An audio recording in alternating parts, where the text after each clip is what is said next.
Viewers, आज हम कर रहे हैं कक्षा 10वीं गणित की प्रश्नावली 4.3 का प्रश्न नंबर 3 और यहाँ प्रश्न दे रखा है निम्न समीकरणों के मूल ज्ञात कीजिए। तो इसमें जो पहला है और यहाँ दे रखा हमें x ऋण 1/x बराबर 3 और x बराबर नहीं है 0 के। तो यहाँ जो समीकरण दे रखी सबसे पहले हम इसे द्विघात समीकरण के रूप में बनाएंगे। तो इसके लिए हम इसको हल कर लेते हैं। तो यहाँ पर हम लिखेंगे हल। यहाँ समीकरण है x ऋण 1/x बराबर 3 जहाँ x 0 के बराबर नहीं है। तो इसे हल करेंगे तो हम यहाँ x के नीचे कुछ नहीं तो हम यहाँ बटा 1 लिख देंगे। अब x/1 ऋण 1/x को इन दोनों का नीचे वाली संख्याओं का एलसीएम ले लेंगे। इसको हल करने के लिए एलसीएम लेंगे तो 1 और x का एलसीएम हो जाएगा x। अब x का भाग लगाएंगे x में तो x ही आएगा यहाँ पर, और x का x में गुणा करेंगे तो यहाँ हो जाएगा x का वर्ग। जिस प्रकार से हम एलसीएम को हल करते हैं वैसे ही हल करना है। उसके बाद यहाँ आ जाएगा ऋण। अब x का x में भाग लगाएंगे तो 1 आएगा, 1 का 1 में गुणा करेंगे तो 1 ही आएगा बराबर 3। यहाँ कुछ नहीं तो बटा 1 लिख देंगे। अब यहाँ पर x का गुणा 3 में हो जाएगा और x का वर्ग ऋण 1 का गुणा 1 में, मतलब इसका और इसका एक क्रॉस मल्टीप्लीकेशन हो जाएगा। तो यहाँ पर x का वर्ग ऋण 1 में 1 का गुणा होगा तो यही संख्या आ जाएगी। तो हम लिख देंगे x का वर्ग ऋण 1 बराबर, अब इस x का इस 3 में गुणा हो जाएगा तो 3 में x का गुणा हो गया तो ये हो गया 3x। तो इसको थोड़ा सा और हल कर लेंगे तो यहाँ पर x का वर्ग, अब यहाँ पे ये 3x बराबर के इस तरह पे यदि हम इसको बराबर के इधर ले आएंगे तो ऋण का हो जाएगा, ऋण का 3x और ऋण का 1 यहाँ पे था इसी तरफ तो ये ऋण का 1 भी लिख दिया बराबर के इधर इस 3x को तो हम इस तरफ लेके चले गए तो यहाँ बच गया 0। तो इस प्रकार से एक द्विघात समीकरण के रूप में हो गया है और इसको हम दे देंगे समीकरण 1 नाम। तो यहाँ पर x का वर्ग ऋण 3x ऋण 1 बराबर 0, यह हो गई समीकरण 1। यहाँ पर हमें द्विघात समीकरण प्राप्त हो गई। द्विघात समीकरण किस रूप में होती है? ax की घात 2 धन bx धन c बराबर 0। ठीक है, इस रूप में द्विघात समीकरण होती है। और यहाँ पर a b और c क्या हो जाएंगे? यदि हम इस समीकरण से तुलना करें तो यहाँ पर लिखेंगे तुलना करने पर, या फिर इसके अनुसार a b और c निकालने पर। तो a बराबर हो जाएगा x के वर्ग के साथ जो संख्या है वह a होती है। तो यहाँ x के वर्ग के साथ कुछ नहीं, मतलब यहाँ 1 है क्योंकि 1 x का वर्ग है। तो a बराबर b हो गया है। b बराबर तो x के साथ जो संख्या b है तो x के साथ यहाँ ऋण 3 है तो b बराबर ऋण 3। और c बराबर तो जो अचर पद होता है वह c होता, मतलब यहाँ ऋण 1 है तो c बराबर हो गया ऋण 1। अब हम देख लेते हैं कि इस समीकरण के मूल वास्तविक होंगे या नहीं। तो यहाँ पर लिखेंगे मूलों का अस्तित्व है या नहीं जांच करने पर। ठीक है, मूलों का अस्तित्व है या नहीं जांच करेंगे हम जांच करने पर। तो जांच करने का क्या सूत्र होता है हमने पिछले सवालों में देखा था। तो इसका सूत्र होता है b का वर्ग ऋण 4ac यदि बड़ा या बराबर है 0 तो मूलों का अस्तित्व है, मूलों का अस्तित्व है। तो यह समीकरण है। तो इस समीकरण में हम मान रख देते हैं। तो यहाँ पर समीकरण 1 में b का वर्ग क्या आया था यहाँ पे, तो b क्या था, b हमने निकाल लिया था। यहाँ पे b ऋण 3 है इसलिए हमने यहाँ निकाल लिया था पहले ही। तो b का मान है ऋण 3 और इसका वर्ग ऋण 4। a का मान तो 1 है तो गुणा 1 गुणा c का मान है ऋण 1 तो ये ऋण 1 का इसमें गुणा होगा।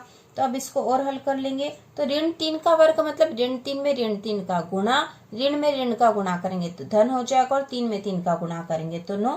तो यहाँ आ गए 9 और ये ऋण 4 का 1 में गुणा करा तो 4 और 4 का फिर ऋण 1 में गुणा करेंगे तो ऋण के 4 हो जाएंगे, ऋण के 4। इसको और हल कर लेंगे तो 9 और ऋण का ऋण में गुणा करा तो धन हो गया, 4 आ गया बराबर। तो 9 और 4 हो गए 13, और 13 बड़ा है 0 से, ठीक है, 13 बड़ा है 0 से, अतः मूलों का अस्तित्व है, अतः मूलों का अस्तित्व है। अब हमें पता चल गया है कि इस समीकरण में मूलों का अस्तित्व है।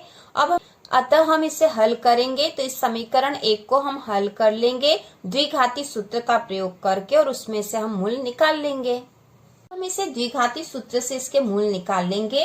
द्विघाती सूत्र है, द्विघाती सूत्र से, तो द्विघाती सूत्र होता है x बराबर ऋण b धन ऋण अंडर रूट b² ऋण 4ac बटा 2a। तो अब a, b और c के तो मान हमने निकाल लिए, तो एक बार फिर से लिख लेते हैं ताकि कुछ गलती नहीं हो। तो a बराबर, a का मान हमारे पास आया था 1, b बराबर b का मान ऋण 3 आया था, और c बराबर c का मान आया था ऋण का 1।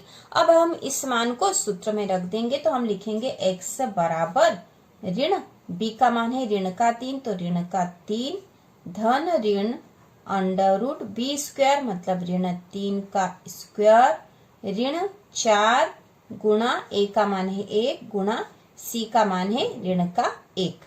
तो ये हमने मान यहाँ पे रख दिया, और नीचे आ जाएगा बट्टा 2, और a का मान है 1, तो 2 गुणा 1 हो गया। अब इसको हल कर लेंगे, तो x बराबर, अब ऋण और ऋण का 3 है, तो ऋण का ऋण में गुणा होगा, ऋण का ऋण में गुणा होगा तो धन हो जाएगा, और ये हो जाएगा 3, ये धन का 3 है, धन ऋण अंडर रूट b का स्क्वायर, यहाँ पे ऋण 3 का स्क्वायर है, तो इसको हमने अभी हल करा था।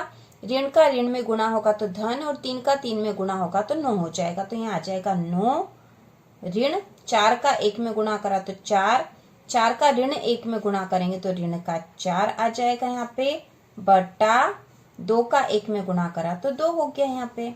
अब इसको और हल कर लेंगे, तो x बराबर 3 धन ऋण अंडर रूट 9 ऋण का ऋण में गुणा करा तो यहाँ पे भी धन हो गया है, और ये 4 है बट्टा 2। तो इसको और हल कर लेंगे हम, तो ये हो जाएगा x बराबर 3 धन ऋण अंडर रूट 9 और 4 13 बट्टा 2। तो यहाँ पे जो मान आ गया, अब इसको और हल कर नहीं सकेंगे, तो एक बार धन का और एक बार ऋण का प्रयोग करके हम लिख लेंगे इसको। तो धन चिन्ह से